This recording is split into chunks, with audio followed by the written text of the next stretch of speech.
Magandang umaga po muli sa bawat isa. Ako po si Pinky Singyan mula po sa JOS Bulacan na nais po muling maghatid sa inyo ng mensahe na nagmumula sa 2 Corinthians 12:9. Ito po yung patungkol sa yung struggles, suffering ni Paul po. At gayon din yung bawat isa sa atin. Pero bago po sa pagpapatuloy, tayo po muna ay manalangin. Ayan. Dakilang Diyos na makapangyarihan sa lahat, patuloy kaming nagpupuri at nagpapasalamat sa iyong kabutihan at kagandahang loob sa amin.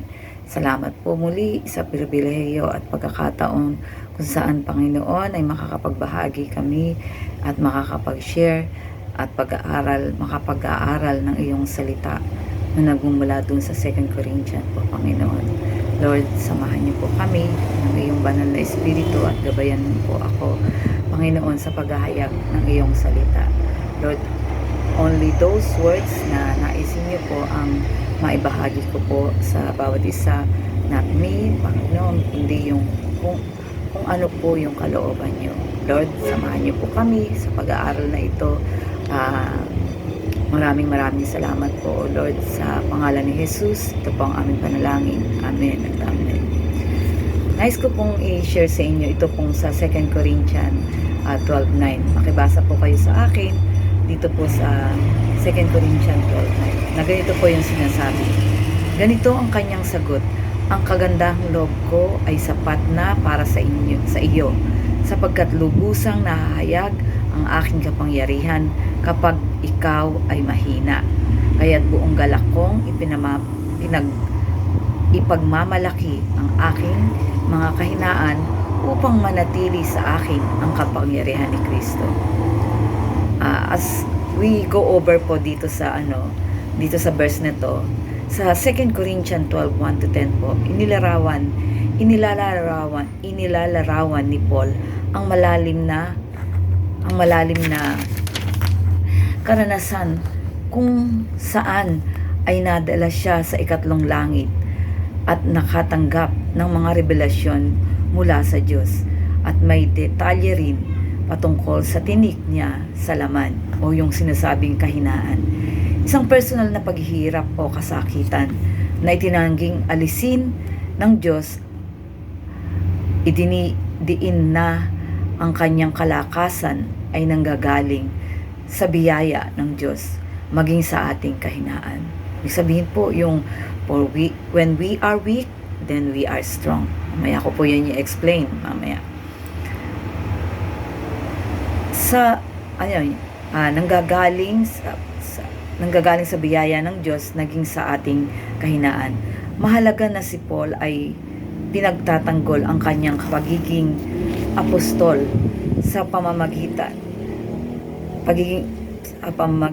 ng pagmamalaki, hindi ng kanyang pangitain, kundi ang pagsandig o pag-asa sa kapangyarihan ng Diyos sa kabila ng kanyang mga struggle. Kumbaga, ang pinagmamalaki ni Paul, hindi yung kung ano na yung narating niya o kung ano na siya yung estado niya, kundi ang ipinagmamalaki niya yung kahinaan niya.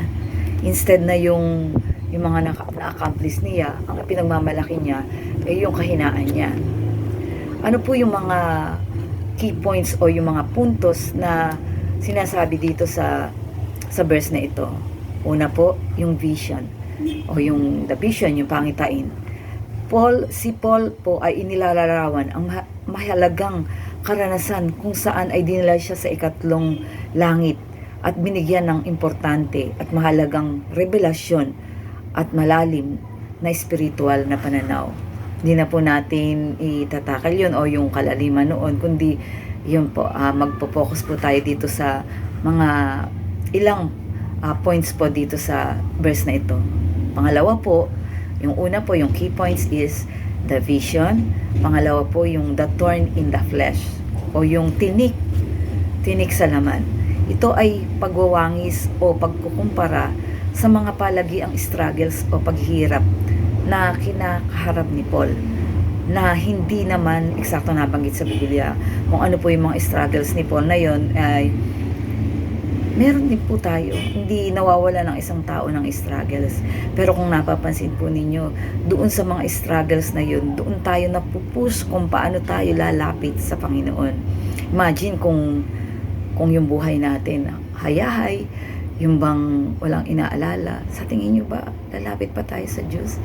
Hindi eh. Kung minsan, yung pong mga struggles natin, yung pong mga kahinaan natin, yan pa yung nagagamit ng Diyos para tayo ay lalong lumapit sa Kanya at lumalim ang ating pakikipagrelasyon sa Kanya. Yun po yung the thorn in the flesh. God's grace of patience.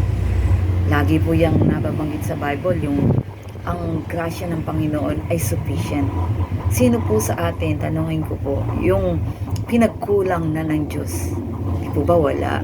Lahat tayo provided yung lahat ng pangangailangan natin. Sa kabila ng kanyang struggles o paghihirap, si Paul ay napaalalahanan na sapat ang biyaya o grace ng Diyos na ibinibigay sa atin. Totoo naman po sa bawat araw, yung pong magising ka lang, na maalwas yung pakiramdam mo, isang biyaya at sufficient grace ng Panginoon yun. Meron nga po natulog, hindi na nagising. Tayo po hanggang ngayon, buhay pa tayo, alive and kicking. So yun po, kaya yung kung paanong binuhay tayo ng Panginoon, sapat at sapat lamang yung kanyang provision, yung kanyang pagpo-provide ng pangangailangan natin. Minsan nga po, hindi yung kung ano yung gusto natin, kundi ang ipinoprovide ng Panginoon kung ano yung pangangailangan natin sa bawat araw ng lakbayin ng ating buhay. Boasting in weakness, ito po yung pang-apat na points na sinasabi doon sa binasa ko po sa 2 Corinthians. Boasting in weakness. Kayong pagmamayabang mo doon sa kahinaan mo.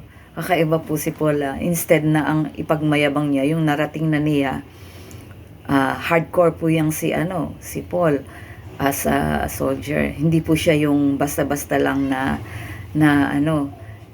Romano. Talagang kumbaga talagang magaling po siya. Di ba siya po yung nang-uusig sa mga yung mga Kristiyano nung panahon nila. Pero sabi nga dito, yung isang point o pang-apat na punto na pino-point out ng verse is boasting in weakness. Ang pinakasentro sa tema ni Paul ay ang pinili niya na kunin ang kalakasan niya sa kanyang kahinaan. At ito ang binigyan ng bigat o diin sa kapangyarihan ng Diyos na gumagawa sa kanya. Sabi ko nga po, hindi ipinagyabang ni Paul kung ano yung narating niya, kung ano na yung kalalagayan niya at estado niya sa buhay. Na kung tutuusin po talagang best and hardcore Roman soldier si Paul. Pero hindi yun yung pinagmalaki niya, kundi nakasentro yung kanyang kalakasan kung saan nandun yung kanyang kahinaan. Kasi the more na, sabi nga, the more na weak tayo, the more na lalakas tayo dahil tsak na lalapit tayo sa Panginoon Hindi pa pwedeng hindi. Dahil, tawag dito, ang kalakasan natin ay nanggagaling lamang sa Panginoon. Why this passage is important? Bakit ba ang verse na ito ay mahalaga? Kasi ito pong verse na ito ay nagtuturo sa atin, una, ng pagpapakumbaba, humility. Si Paul ay ginagamit ang kanyang karanasan, ginagamit ni Paul ang kanyang karanasan para ipakita ang kanyang pagsandig o pagtitiwala sa Diyos at para din masawata o mapigilan ang kakayanang magmalaki sa kanyang espiritual na buhay. Kung tutuusin nga po, pwede nga siyang magmalaki. Kahit po tayo, kapag may narating na tayo sa buhay, kapag ang antas mo ay nasa mataas na kaysa sa iba, meron tayong tendency na magmayabang. Pero ang sinasabi nga ng verse na ito, na yung kahinaan natin o yung kalakasan natin ay nanggagaling sa ating kahinaan. At ang ipinagmamalaki natin at ang verse na ito ay nagtuturo sa atin ng pagiging humble, yung humility. Kasi nga po, kapag tayo ay mahina, ang magiging kalakasan natin ay yung paglapit sa Panginoon. Dahil kung tayo lang po sa sarili natin, wala tayong magagawa. Pang-anim po na points, na key points po. Yan. Suffering and strength. Ito ang nagpapaalala na kahit na sa panahon ng paghihirap, ang grasya o biyaya ng Diyos ay sapat para matagalan natin ang mga struggles in life.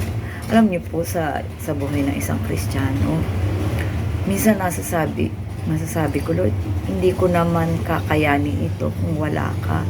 Yung po mga struggle natin sa buhay, sa tingin niyo po, yung malalagpasan natin ito kung wala ang Panginoon? Hindi po eh.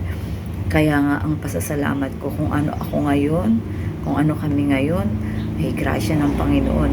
At hindi po naging madali para sa amin yung katatayuan namin ngayon. Ano po yun, yung katatayuan na eto na sa maayos na bahay, maayos na buhay. Pero hindi pa naman din po nawawala yung mga struggles, sufferings, and trials. Nandiyan pa rin po yan. Pero dahil sa kalakasang nagmumula sa ating kahinaan, nagmumula sa ating Diyos, napapagtagumpayan natin yung bawat araw ng paglalakbay natin dito sa mundo. Amen po ba? Yan. Pang-pito po na pointers kung bakit tawag dito. Yung ganun ka-importante yung passage na ito. Focus on God's power. Sa pamamagitan ng pagkilala sa kahinaan niya o ni Paul, nabigyang diin niya ang tunay na kalakasan ay nanggagaling sa Diyos, hindi sa sarili nating kakayanan. Yun po. Yun daw pong kalakasan natin ay nanggagaling sa Diyos, hindi sa sarili nating kakayanan. Kaya po, wala tayong dapat ipagmalaki. Kasi all things, kung ano ka meron ngayon, kung ano ka ngayon, ay lahat ng yan ay galing sa Diyos. Kaya yun po, wala tayong dapat ipagmalaki at manatili po tayo na yung kaisipan na for when I am weak, then I am strong. Gusto ko lang po sa pagtatapos, gusto ko pong ulitin yung binasa ko pong 2 Corinthians 12:9. Ganito ang kanyang sagot. Ang kagandahang loob ko ay sapat na para sa iyo, sapagkat lubusang nahahayag ang aking kapangyarihan kapag ikaw ay mahina. Kaya't buong galak kong ipagmamalaki ang aking kahinaan, ang aking mga kahinaan, upang manatili sa akin ang kapangyarihan ni Kristo. Kumbaga, ang kahinaan natin, ang nagiging kalakasan natin, dahil iyan ang nagpapalapit at nagpapalalim ng ating relasyon sa Panginoon. Yan lang po, at to God be the glory po. Tayo po'y manalangin. Dakilang Diyos na makapangyarihan sa lahat, muli po'y nagpapasalamat kami sa iyo sa kabutihan, sa kagandahang loob mo po sa amin. Kung saan, Lord, na ipinaunawan niyo sa amin yung salita na kung kami ay mahina, doon kami nagiging malakas, dahil yung mga kahinaan namin, yun yung nagdadala sa amin upang kami ay patuloy na lumapit sa iyo ng may pagpapakumbaba, mayroong pag-submit sa iyo, Panginoon, at pag-focus sa iyong kapangyarihan. Salamat po, Panginoon, sa araling na ibahagi sa umagang ito, dahil, Panginoon, yung pong salita mo ang naggagabay sa amin, ang nag-lead sa amin kung paano kami mamumuhay sa mundong ito na puno nga po ng struggles, puno ng test and trials. And yet, Panginoon, sa pagbabalik namin, sa pagbasa namin sa iyong salita, doon kami nagkakaroon ng kalakasan, ng tapang para harapin, Panginoon, yung buhay na ito yung pangsamantalang buhay na ito sa mundo. Kaya Panginoon, patuloy kaming nagpapasalamat sa iyo, nagpupuri dahil hindi mo inaalis ang paningin mo sa amin at patuloy kaming sinasamahan sa lakbayin ng buhay na ito. Muli Panginoon, salamat sa salita mo, salamat sa pagkakataong ito, salamat sa araling ito na ibinigay niyo sa amin. Sa pangalan ni Jesus, Amen at Amen.